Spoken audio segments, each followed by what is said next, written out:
বন্ধুরা, আজকে চলে এলাম রুই মাছের মাথা দিয়ে দুর্দান্ত স্বাদের মূলো ঘন্টর রেসিপি তোমাদের কাছে শেয়ার করতে। যারা মূলো খেতে পছন্দ করো না তারা একবার এইভাবে মূলো ঘন্ট রান্না করে গরম ভাতের সাথে খেয়ে দেখবে, বারবার খেতে মন চাইবে।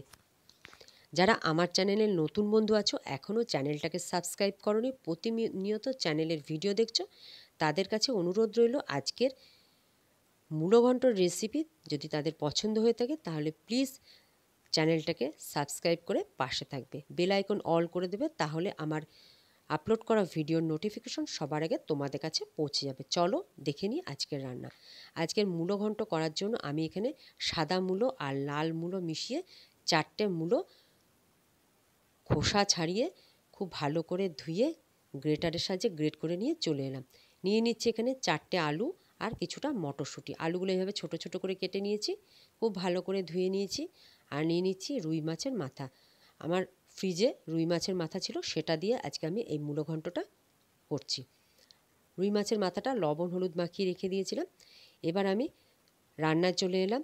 কড়াই ভালো করে গরম করে তাতে সর্ষের তেল দিয়ে খুব ভালো করে গরম করে লবণ হলুদ মাখানো রুই মাছের মাথাগুলো লাল লাল করে ভেজে নেব। আমি এখানে রুই মাছের মাথা দিয়ে করছি, তোমরা চাইলে কাতলা মাছের মাথা দিয়েও করতে পারো, খেতে কিন্তু সবই ভালো লাগবে। দেখো রুই মাছের মাথাগুলো খুব ভালো করে আমি ভেজে নিয়েছি। এবার আমি কড়াইয়ের থেকে মাছের মাথাগুলো তুলে নেব। ওই তেলের মধ্যে দিয়ে দিলাম 2টো শুকনো লঙ্কা আর 1 চামচ গোটা জিরে ফোড়ন। একটু নাড়াচাড়া করে ফোড়নটা ভেজে নিচ্ছি। ফোড়ন থেকে সুন্দর গন্ধ বেরোলে কেটে রাখা আলুগুলো তেলের মধ্যে দিয়ে লাল লাল করে ভেজে নেব। 1 থেকে 1.5 মিনিট সময় নিয়ে আলুগুলো খুব ভালো করে ভেজে নেব। দেখো আলুগুলো খুব ভালো করে ভেজে নিয়েছি। এবার দিয়ে দেবো এর মধ্যে বড় চামচের 1 চামচ আদা জিরে আর একটা শুকনো লঙ্কা বাটা বেটে রেখেছিলাম আগের থেকে, সেটা দিয়ে দিলাম। দিয়ে দিচ্ছি 1/2 চামচ কাঁচা লঙ্কা বাটা। শীতের রান্না একটু ঝালঝাল হলে খেতে বেশ ভালো লাগে। আদা জিরে কাঁচা লঙ্কা বাটা শুকনো লঙ্কা বাটা দিয়ে আলুটা খুব ভালো করে কষিয়ে নেব। দেখো আলু খুব ভালো করে কষিয়ে নেওয়া হয়ে গেছে মশলা দিয়ে। এবার দিয়ে দিচ্ছি 1/2 চামচ মতন হলুদ গুঁড়ো, স্বাদ মতন দিয়ে দেবো লবণ। লবণটা একটু বুঝে দিতে হবে, কেন মূলোতে এমনিতেই একটু মূলোটা নোনতা নোনতা থাকে। দিয়ে দেবো খুব সামান্য পরিমাণে একটু চিনি। চিনিটা কিন্তু অবশ্যই দিতে হবে। যে কোনো রান্নাতে একটু যদি চিনি দেওয়া যায় তাহলে রান্নার স্বাদও ভালো হয় আর নুন মিষ্টির ব্যালেন্সটা রান্নার মধ্যে ঠিক থাকে।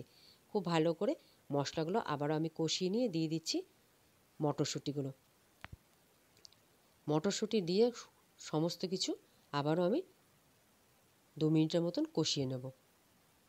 কষানোর মধ্যে আলু মটরশুঁটি অনেকটাই সেদ্ধ হয়ে যাবে। তো সব কিছু খুব ভালো করে কষিয়ে নিয়েছি। এবার দিয়ে দেবো ভেজে রাখা রুই মাছের মাথাগুলো। রুই মাছের মাথা দিয়ে আবারও আমি খুব ভালো করে সমস্ত কিছু কষিয়ে নেব। এতে রুই মাছের মাথাগুলো অনেকটাই নরম হয়ে যাবে আর আলু মটরশুঁটি সবই খুব ভালোভাবে সেদ্ধ হয়ে যাবে। সব কিছু ভালোভাবে কষিয়ে নেওয়ার পর দিয়ে দিচ্ছি গ্রেট করে রাখা মূলোগুলো। এই মূলোগুলো হাতে করে খুব ভালো করে চিপে জলটা ফেলে দিয়ে তবে আমি শুকনো শুকনো মূলোগুলো দিচ্ছি।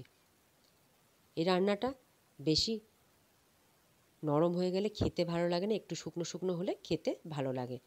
তবে যারা একটু নরম খেতে চাও তারা কিন্তু ওই জল সমেতই মূলোটা দিতে পারো।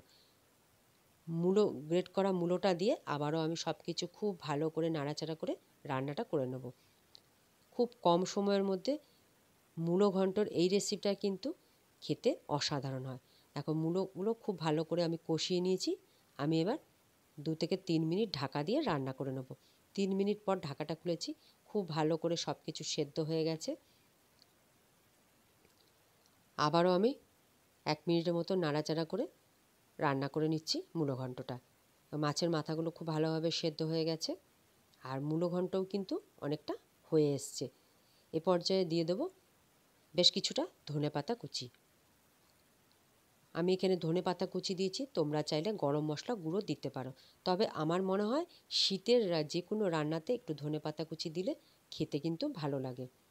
ধনেপাতা কুচি দিয়ে আবারও আমি 2 মিনিটের মতো নাড়াচাড়া করে মূলোর যে জলটা আছে সেটা খুব ভালো করে শুকিয়ে নেব। 2 মিনিট নাড়াচাড়া করে নিয়ে গ্যাসের ফ্লেমটা লোয়ে দিয়ে আমি মূলোটা শুকিয়ে নিয়েছি। মূলো ঘন্ট আমার একদম রেডি হয়ে গেছে। 2 মিনিট আমি স্ট্যান্ডিং টাইমে রেখে দেবো। 2 মিনিট পর একটা প্লেটের মধ্যে আমি রুই মাছের মাথা দিয়ে দুর্দান্ত স্বাদের মূলো ঘন্ট সার্ভ করে দিলাম। বন্ধুরা, মূলোর এই রেসিপিটা থাকলে গরম ভাতের সাথে কিন্তু আর কিছু লাগে না। বন্ধুরা, আজকের রুই মাছের মাথা দিয়ে মূলো ঘন্টের রেসিপি তোমাদের কেমন লাগলো?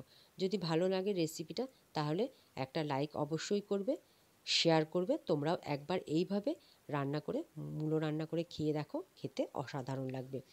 যারা নতুন বন্ধু আছো তারাও যদি আমার এই রেসিপিটা ভালো লাগে তাহলে প্লিজ লাইক করবে, শেয়ার করবে। তোমরাও একবার রান্না করে খেয়ে দেখবে। আর চ্যানেলটাকে সাবস্ক্রাইব করে পাশে থাকবে, বেল আইকন অল করে দেবে। তাহলে আমার আপলোড করা ভিডিওর নোটিফিকেশন সবার আগে তোমাদের কাছে পৌঁছে যাবে। পুরো ভিডিওটা দেখার জন্য অসংখ্য ধন্যবাদ। ভালো থাকবে। আজ এখানেই শেষ করছি। দেখা হবে পরের ভিডিওতে অন্য কোনো রেসিপি নিয়ে।